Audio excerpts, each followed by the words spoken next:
The FBI's arrested 10 people for allegedly spying for Russia for up to a decade. Most of them spent decades blending in with American society. A long-term FBI investigation. 10 suspected sleeper spies.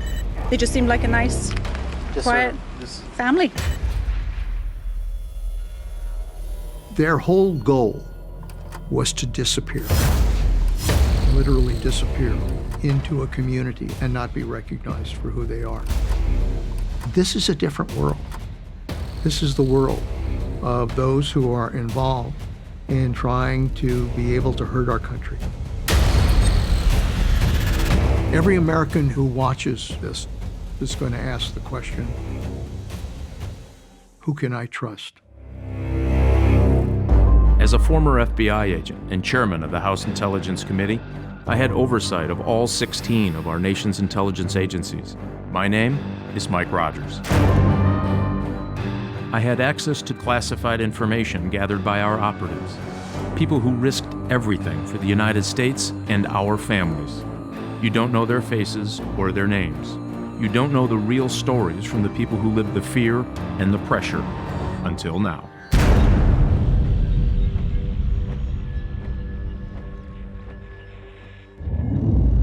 "1960. That's the year our technical experts thought Russia would finally be able to develop a bomb. 1949 is when they had their bomb. Credit Russian espionage agents aided by national traitors." Spying is something that's been with us throughout history. And it's been particularly true with the Russians, going back to the Soviet Union and the Cold War. They had their spies, we had our spies. And the reality is that Russia remains an adversary of the United States. They aren't the superpower confrontation that the Soviet Union was all about, but they represent the direct opposite in terms of our values. They're engaged in aggression around the world. Russian airstrikes are intensifying in what the rebels call a scorched earth policy. Look at the strength of Russia. Look at this, innocent people being killed.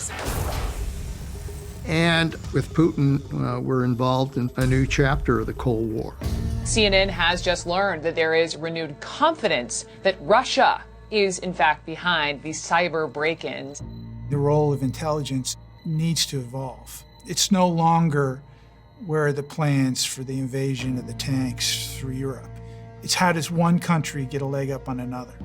The active measures taken by the government of Vladimir Putin to influence and to potentially manipulate American public opinion for the purpose of discrediting individual political figures, sowing chaos and division in our politics, sowing doubts about the legitimacy of our elections.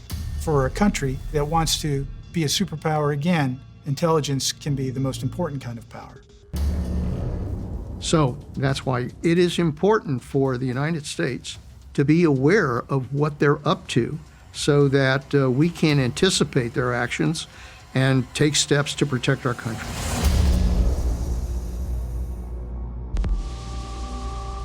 There are various ways the Russians develop effective spies. They deploy people to this country under a diplomatic passport. A Russian diplomat, or diplomats for that matter, come into our country and are located at the various embassies. Some of them are spies. Aren't all diplomats spies? No. The diplomatic service of any country, including the diplomatic service of the United States, serves an important function. It's for countries to be able to communicate and interact with each other. However, some of them were spying. But even Russians who are located at the various embassies that are involved in spying, it's pretty obvious that they're already suspect. The United States is fully aware of who they are. So if I want to penetrate another country, the best cover for a spy is the ability to blend in and just be another citizen. An illegal, the agents who quietly blend into the societies of other nations and lead seemingly normal lives while secretly carrying out orders passed to them from Moscow. The term illegal is an intelligence term term of art that refers to somebody who is here not with any kind of diplomatic status, that is here not in true name. They are career intelligence professionals. They are given advanced training in tradecraft, clandestine activities, and then they ultimately spend years serving abroad in order to become someone they're not. These are teachers, travel agents. They're in real estate. They're going to Rotary clubs. Your first reaction is, this is just an ordinary Joe. They can live unnoticed in the shadows with a specific purpose. They spot and assess people with access to information. They start a relationship with them. They learn what kind of person they are, what their interests are, what their vulnerabilities are. All to gain access to classified information, political, academic, financial, from friends, employers, co-workers. They could ultimately provide some very important intelligence to the Russians. And if you want to know what an illegal agent looks like, step out of your house and look at your neighbors to your right and look at your neighbors to your left, and that's what they look like. That's what makes illegals such a dangerous intelligence tool. In the early 2000s, the FBI became aware of a group of illegals who had formed deep cover lives in American society. This illegals network included 4 couples operating throughout the United States. And that was significant because to find one would be a career maker. To find multiple illegals, stunning. How did you learn about them? Unfortunately, that remains classified. But I could tell you that any foreign government that spends resources to insert an entire network of trained intelligence officers here, that's a threat that we take seriously. At any time, the illegals could meet that person with access to information and a vulnerability that could allow the Russians the opportunity that they were looking for. Some of them were in place in the financial industry, and some of them were at colleges and universities across the United States. That gives them access. This gives a rare glimpse into the world of counterintelligence. We conduct investigations like this every day. But rarely does it get publicity because of the secret enclave that we work in. And this is the first time where we've been able to tell our story, tell the story of this investigation.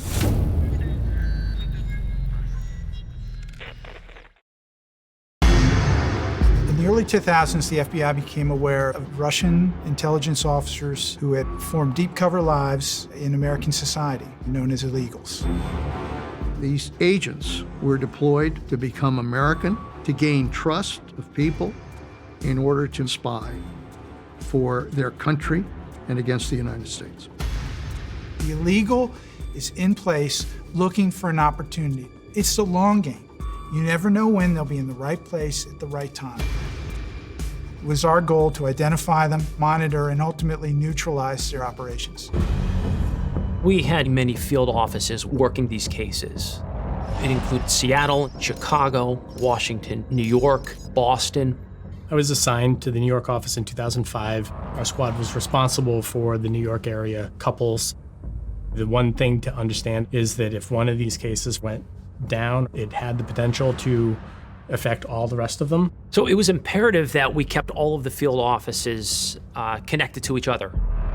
Todd and myself, our job was to set kind of a national level strategy so that each field office understood the trends. What was happening with one couple was pertinent to another couple. In 2003, I became an agent, graduated from the academy, and was assigned to the Boston field office. You know, we had a front row seat to the SVR's most highly valued and most secret program. We had identified Richard and Cynthia Murphy, who were living in New Jersey. Donald Heathfield and Tracy Foley, living in Boston, Massachusetts. Juan Lazaro and Vicky Pelaez in New York. Michael Zatoli and his wife, Patricia Mills, who at that time were living in Washington State. In each and every case, the FBI used all of the tools in its toolbox to learn as much as they can about their residences, their habits. Physical surveillance, including clandestine searches, was conducted. We started covert entries into the residence. The goal was to find whether there was any evidence of tradecraft and figure out exactly how they were communicating with Moscow Center. But that is a very high-risk operation, and that's the point at which the most things can go wrong for us. We had to be very careful not to upset traps when we went into places. Foreign intelligence officers will do certain things like vacuuming your rug as they back out of the door so they can see if anybody came in or not.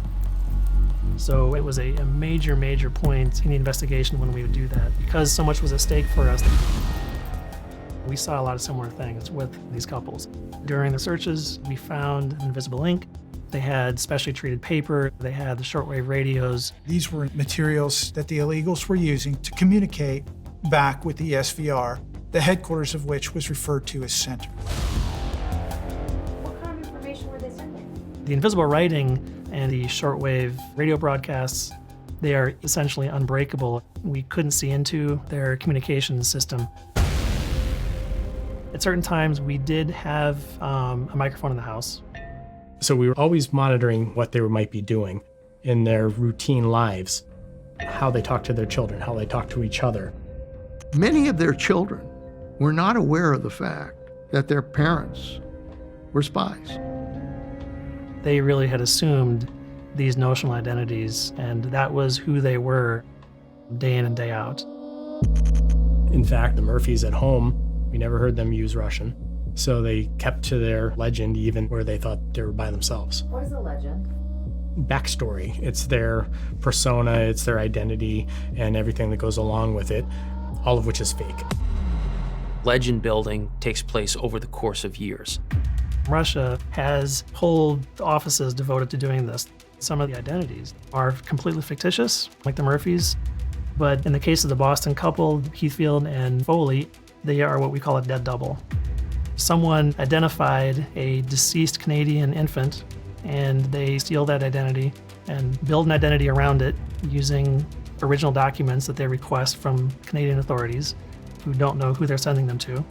And once you have the birth certificate, then you can get a driver's license, you can start getting passports, credit history, college degrees, and then after living in Canada for several years, they came to the US as Canadian citizens on their Canadian passports. Got a student visa and then a business visa. They established a foothold in the US to get citizenship in the United States. And they're ready to rock and roll at that point. Part of the legend building process is obtaining a mate. Before they are ever deployed, Russia sets them up as couples. So it would be like me going to Quantico and being partnered up with another FBI agent to become married and go live in another country under assumed names. It requires serious commitment. So, Do they love each other? I think so. They are humans just like us, and they are subject to the same trials and tribulations that life brings on. In the Murphys' case, they had their arguments. We would listen to them interact, and she would be busy at work, and she would call home and ask him, "Can you pick up the children from the play date?" And he would mutter something about being busy, I'm vacuuming or something. And then, we would hear, he's watching The Sopranos. So, to everybody watching them, and even to us who monitored them every day for years, they did seem very, very normal. No government makes that type of investment unless they see a real benefit for their intelligence arsenal that they want to maintain. In the course of the investigation, we saw several transfers of cash, lots of cash, to keep them operating. In 2004, it came to the FBI's attention that an illegal traveler operating under an assumed name, Christopher Metsos, was in the United States. We believe Christopher Metsos operated from the Russian Federation and was dispatched for several months at a time to the US in order to supply money and tradecraft materials to the illegals operating in the United States. How did the FBI become aware of Christopher Metsos? That remains classified. Christopher Metsos was being tasked to meet with the Russian diplomat. And the FBI was waiting for them. On May 16, 2004, on the stairs of the Forest Hill Station of the Long Island Railroad, Metsos, moving up the stairs, conducts what's called a brush pass with a Russian diplomat Identical bags are exchanged between the diplomat who's traveling down the stairs and Metsos. And now the money has, in essence, gone black. It's moved from official Russian diplomatic channels into the intelligence world. Later that same day, Christopher Metsos, now in possession of what we believe to be $250,000, meets Richard Murphy, passes him almost half the cash to sustain his operations. And then GPS shows that Metsos' car traveled approximately 80 miles north of New York City to a small rest stop in Worthborough, New York. Metsos buries the final portion of the money at the base of a pole underneath an inverted brown bottle. Agents in New York set up cameras to monitor that drop. The implement of that camera became a whole new case, separate code name. We didn't know how long it would be there. But we had to be ready to document that whenever it happened. The whole role of intelligence agencies is to be ahead of the game and not to be surprised. If you are surprised, then the chances are that you failed to do your job.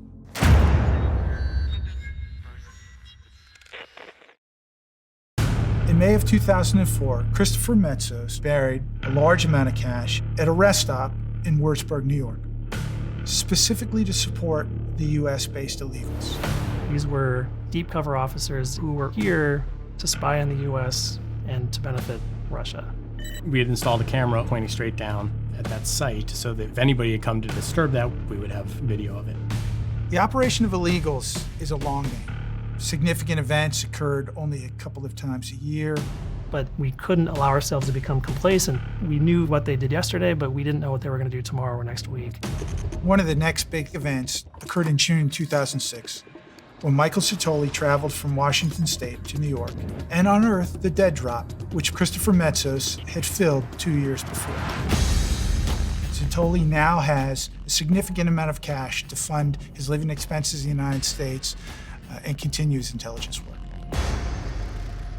And after that, we spent a lot of time just watching. The question we get frequently is, what are we waiting for? We weren't waiting for anything in particular. We just couldn't break the covert communication that the illegals were using to communicate with their handlers in Moscow. And one of the challenges is trying to stay current with whatever technology that they're using at the time to talk to center. The Murphys had a box that we used to call the tradecraft box, which was essentially a shoebox with all of their gear in it. And that made it very convenient for us. We would go there on the entries, we'd find their notes, and we'd find their discs within this tradecraft box. We copied anything that we thought would be of intelligence value. Photographs were made of documents, files, any type of computer or electronic equipment was copied so that it could be reviewed in greater detail later. The Murphys had been in the United States since the 90s. It was so long that their spycraft evolved from very early forms of covert communications all the way up to the steganography.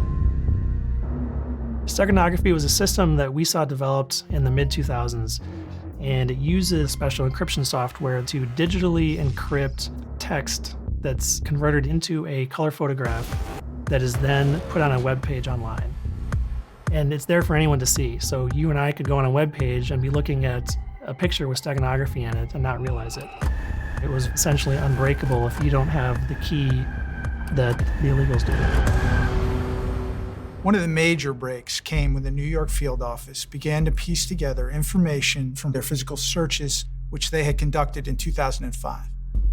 Looking at the computer with steganography on it, there was a password, which was 27 characters long, for security.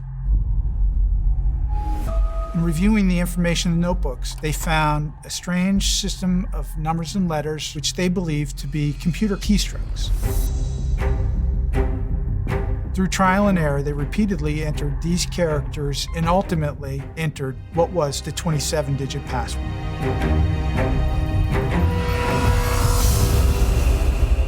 So if your company IT guy tells you don't write down your password, that's why. For us, that was a game changer. Once we got our own version of their system, we could run a parallel version and read the same things that they were reading. Now we had context. Now we had transparency.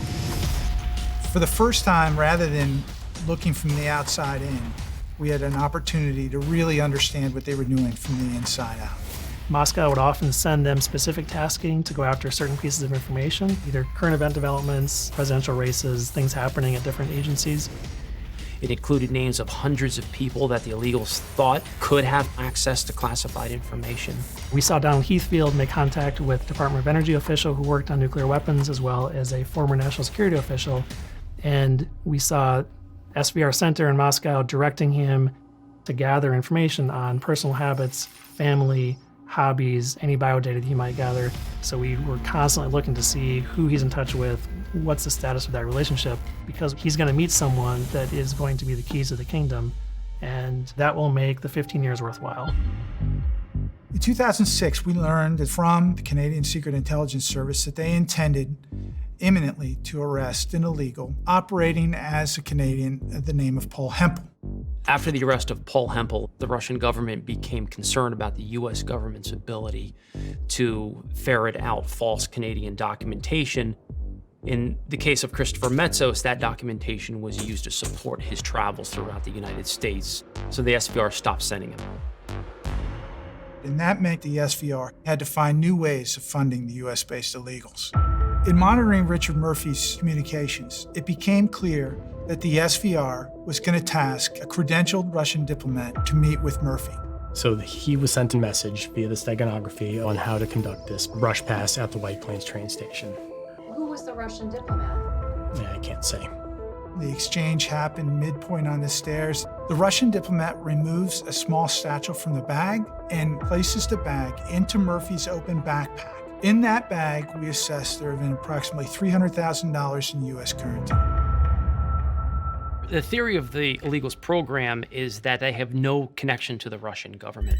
When Richard Murphy conducted a brush pass with a Russian government official, that tied him to the Russian government. It was a big break in the case because that gave probable cause should we ultimately interdict the illegals network. One interesting note that we saw in a later message, and we always suspected this, would be that the Russian intelligence services would be monitoring that area to see if they could spot any FBI.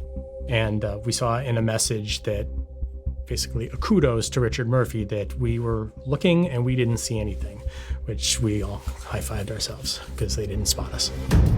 There's an old phrase about counterintelligence and espionage that it's a wilderness of mirrors, that you go into that funhouse hall of mirrors and all of a sudden you've got the one side watching us, we're watching them watch us, and no one's trying to get caught. Years and years went by during the course of the investigation without compromise. But I don't know how many times you can roll those dice and not have a mistake made that will just end this thing. And the pressure of that weighed on all of us.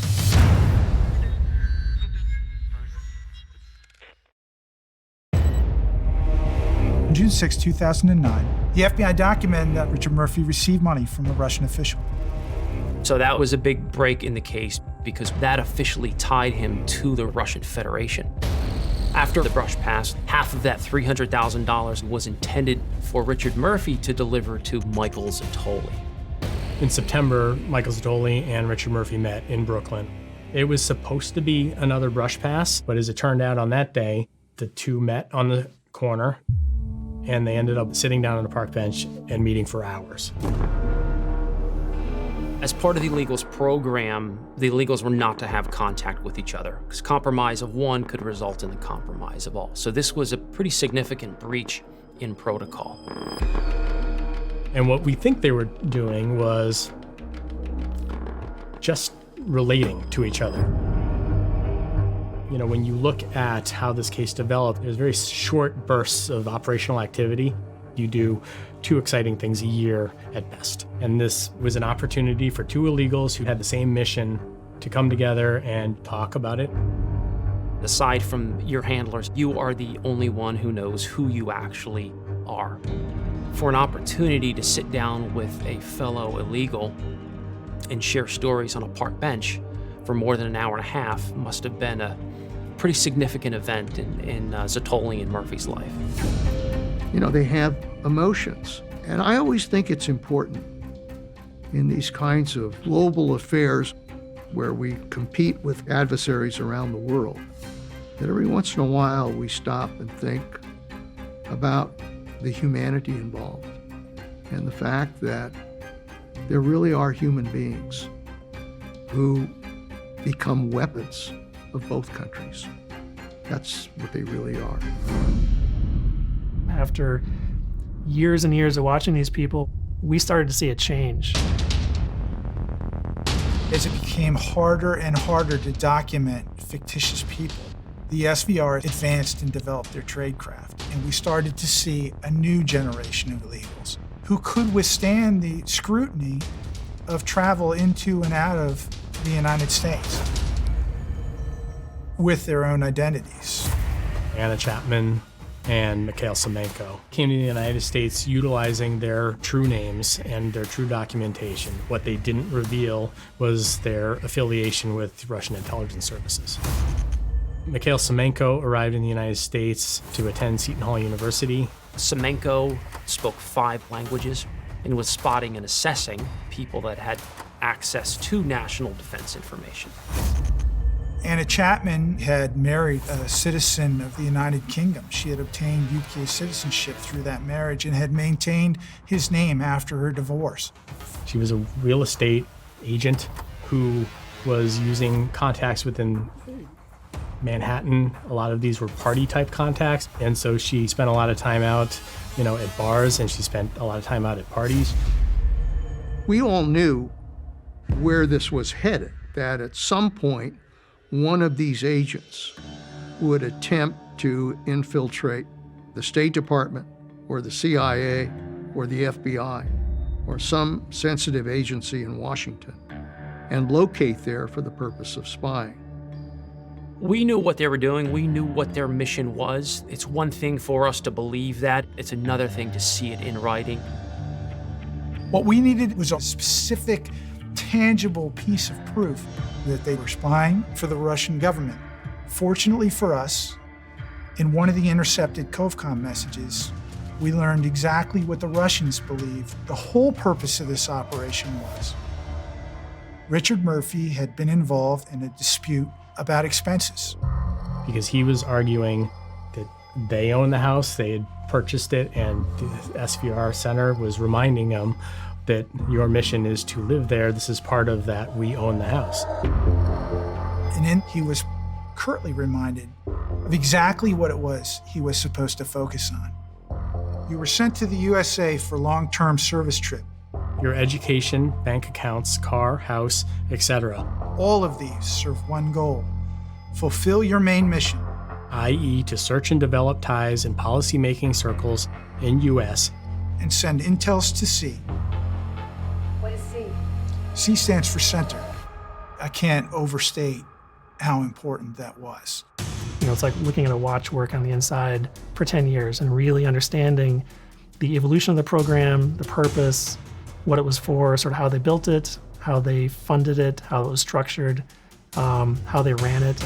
Simultaneously, we saw several things start to develop and reach a crescendo where we felt it was a time to step in.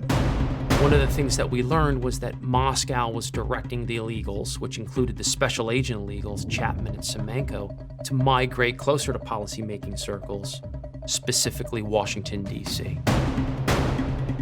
And the longer that it ran, the more concerned that I got that there would be a compromise of this particular illegal network. Sometimes you can do everything right and have some unforeseen circumstance, and all of a sudden, all that success, a decade of stellar intelligent work, winds up being ashes in our mouth. And ultimately, the decision was made, let's end it on our terms.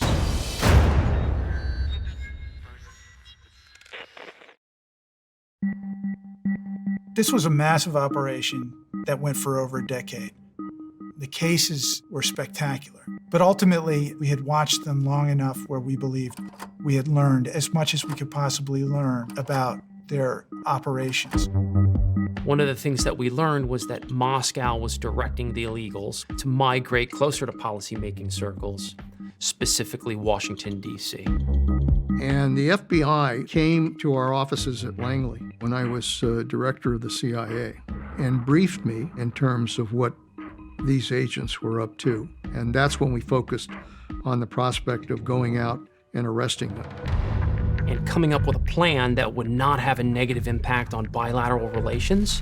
On the policy front, we were supposed to be getting closer to Russia. President Barack Obama had come into office, and it was part of his foreign policy initiatives to develop a rapprochement with the Russian government. That we can make extraordinary progress that will benefit the people of both countries. So it was a very delicate political time. In this particular case, suggesting that we interdict and potentially prosecute and jail 10 Russian government officials was unprecedented. So it required approvals at the highest levels of government. And that resulted in a series of meetings in the Situation Room in the White House. Were you nervous? It was one of the longer years in my career. The concern that was raised was, what is this going to mean in terms of this relationship that the United States was trying to develop with Russia? And there were some who thought that it might blow up the relationship because we're suddenly arresting 10 spies in our country. But when we talked about this in the National Security Council, I said, this is an old story. They've been spying on us, we've been spying on them. Every once in a while we find their spies, every once in a while they find our spies. This is not going to be a big deal. Both countries will continue their relationship. The president concurred that we ought to make this effort. And it was accepted that we would resolve this case through prosecution. We aimed to build a case that would be able to be presented in court. This was one of the biggest challenges. Prosecution in counterintelligence almost never happens because your best cases come from sources and methods that you want most to protect. So we needed a charge for which we could produce evidence that we were prepared to divulge to the U.S. public. Starting in 2006, we had slowly started to compile folders of evidence that the subjects were in violation of the Foreign Agent Registration Act. Upon arrival in the United States, they should have registered with the U.S. government that they are, in fact, Russian officials here in the U.S. And by neglecting to do so, they were in violation of U.S. law. We had a number of white-collar fraud charges. Their bank accounts, home mortgage, car loans. Each of those is a separate count of wire fraud, identity theft, bank fraud. Each count is like 5 years in prison, so you had a big hammer. While all the rest of this is going on, we also had to develop charges on Anna Chapman and Mikhail Semenko. They were different. They were here in true name. A number of the charges didn't apply to them. And what we utilized in both cases was a false flag. A false flag is basically introducing someone to them who they believe to be a Russian official and seeing if they will do something. So 2 independent FBI undercover operations were launched. In Washington, Semenko was being tasked to meet. They met on a park bench. He was handed cash and then told to go put the money under a bridge. He puts it right under the bridge on video, leaves it there. He fell right for his false flag. At the same time, in New York, Anna Chapman met with an undercover FBI agent who passed her a passport and told her to pass it along to somebody like her who needed to get out of the country. She leaves the meeting and she panics. Something came over her where she started realizing that something wasn't quite right. And we believe that she was quickly processing that she may have come to the attention of the FBI. We were very concerned that if she sent a distress signal to the SVR, they may in turn send an emergency signal to all of the illegals, and we would lose them all. So the next morning she shows up at the 1st Precinct in Manhattan, and she reports that someone's tried to get her to do something with the passport. It was very strange. At the same time, President Medvedev was at the G20 in Canada, and we wanted to wait until he was out of this hemisphere in order to effectuate the arrests, because it would not be proper to have that done during an international economic event. Investigators in New York were doing absolutely everything they could to stall Anna Chapman. So we sent 2 agents to pretend they were detectives and kept her there all day looking at mugshots, knowing she was never going to find the person because he was an FBI special agent working undercover. We were all a little nervous. Nobody wanted to mess this up on the last day. The success or failure was really in the hands of the field-level investigators, and we had one chance. We had been on 24-hour physical surveillance for a couple of weeks. Everyone's kind of sitting in their cars in all the different field offices, just waiting for the go-ahead. This will define FBI counterintelligence in the eyes of the American people, in the eyes of Congress, and more importantly, most importantly, in the eyes of our adversary. And if we made it a success, we plant a flag not only for FBI counterintelligence, but the U.S. intelligence community of exactly what our capabilities are. But if we screwed this up, it would be a big, big problem. June 27th, Sunday night, Donald Heathfield and one of his sons was scheduled to board a plane to leave the United States. We think ultimately work his way to Moscow for an operational meeting. And if we missed that window, we wouldn't have another opportunity to catch everyone in the United States for months. But even more importantly, on that night, Christopher Metsos, who we hadn't seen in the United States since 2006, was traveling in Cyprus. So the FBI is in a position to capture all of these illegals at once. We waited until the conclusion of this summit in Canada. We waited until the Russian president had left Canadian airspace. And then we moved on that Sunday night.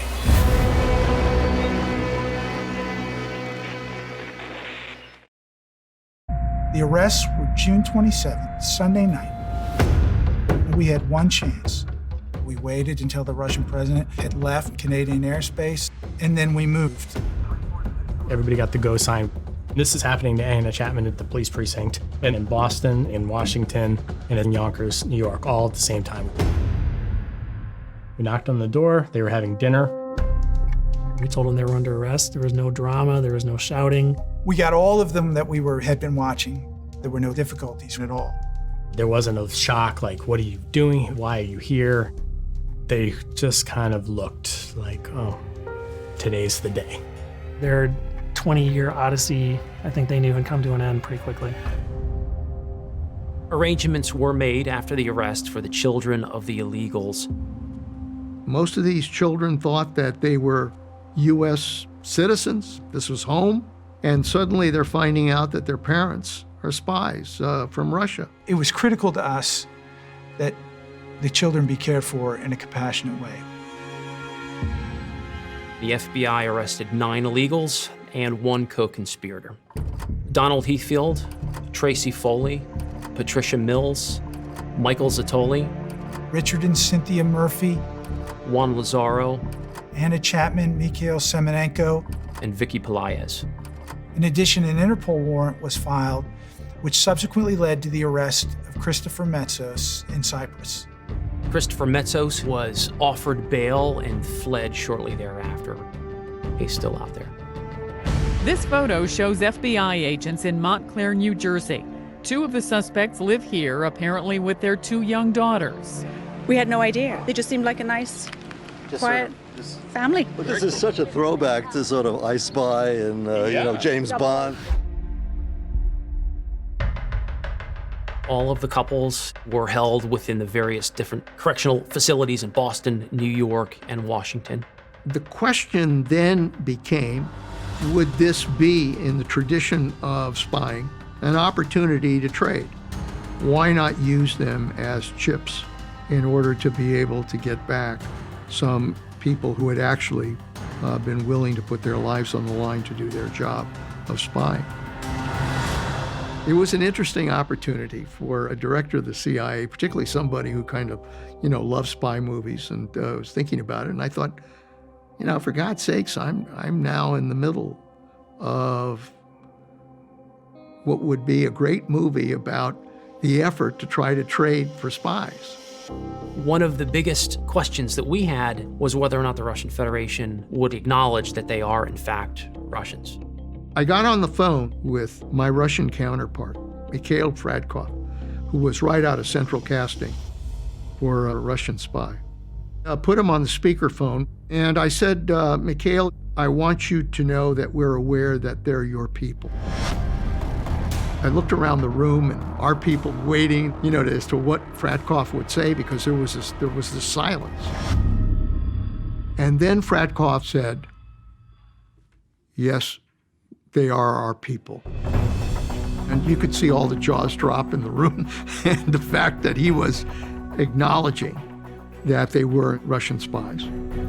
That was very important because had he not, it may have had a different judicial outcome, meaning this may have gone to trial. I said, "Look, we would like to work out an exchange," and he agreed to those next steps. The FBI had made arrangements so that all of the prisoners had been transferred to New York. And they were promptly told that they are free. They would be returning to Moscow. Children were taken care of, transported to be reunited with their parents. The spy swap has been made, the biggest U.S.-Russian spy swap since the Cold War. Do you still watch them? Wow, not expecting that one. Do we still watch the illegals that we arrested? Yeah. We are aware of them. This was a once-in-a-career case. The caliber of people working this case were unique. The ability to talk about it in the way that we're talking about it now is incredibly unique. It's just unprecedented, in my opinion. We consider it to be one of the greatest counterintelligence successes in our modern history, and one of the largest, most compartment-sensitive cases in the FBI's history. For most people who are sitting at home and trying to think about what the hell this is all about, in many ways, this is about humanity in the 21st century. And what we do to try to make sure that somehow we can protect our interests in a very complicated world, and how we use ordinary human beings to do that job.